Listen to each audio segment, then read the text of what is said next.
السلام علیکم ورحمۃ اللہ وبرکاتہ۔ دوستو، نمکین کھانا زیادہ کھائیں، اس سے بڑھاپا دیر سے آتا ہے۔ پیشاب کو زیادہ دیر تک روکنے سے مثانے یا گردے میں پتھری ہو جاتی ہے۔ جو انسان اونٹنی کا دودھ استعمال کرتا ہے اس کا چہرہ ہمیشہ جوان نظر آتا ہے۔ ناظرین کرام، کوئی بھی دوائی کھانے کے بعد 2 منٹ کے لیے لیٹ جانے سے دوائی فوری اثر کرنے لگتی ہے۔ بدہضمی سے بچنا ہے تو ہر کھانے کے بعد تھوڑا سا گڑ استعمال کریں، اس سے معدہ کبھی خراب نہیں ہوتا۔ سمندری نمک کھانے سے وزن کم ہونے لگتا ہے۔ گھر میں چنے کی دال استعمال کرنے سے بخار کبھی قریب نہیں آتا۔ دوستو، کچے پھل کھانے سے ذہنی کمزوری ہو جاتی ہے، اس لیے کچے پھلوں سے گریز کریں۔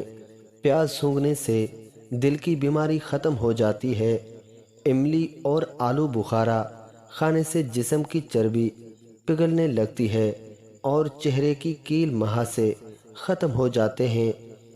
آلو شام کو استعمال مت کریں، اس سے بواسیر کی بیماری لگ جاتی ہے۔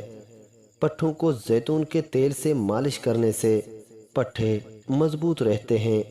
ادرک والی چائے پینے سے جسم کے درد میں فوری آرام ملتا ہے۔ پیٹ میں بننے والی گیس کو مت روکیں، جتنا ہو سکے خارج کر دیں، ورنہ دماغ پر اثر پڑتا ہے اور دماغ باری ہونے لگتا ہے۔ جگر کو خراب ہونے سے ہلدی بچاتی ہے۔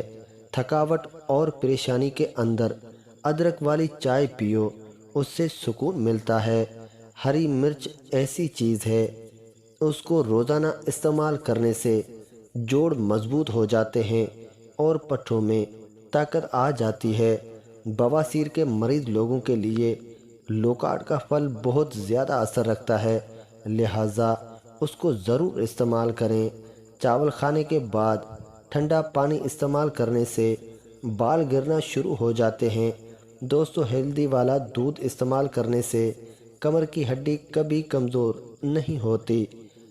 ناظرین کرام، گھٹنوں کا درد ہو تو کالے چنوں کو گرم کر کے دودھ کے ساتھ استعمال کریں، اس سے گھٹنوں کے درد میں آرام ملتا ہے۔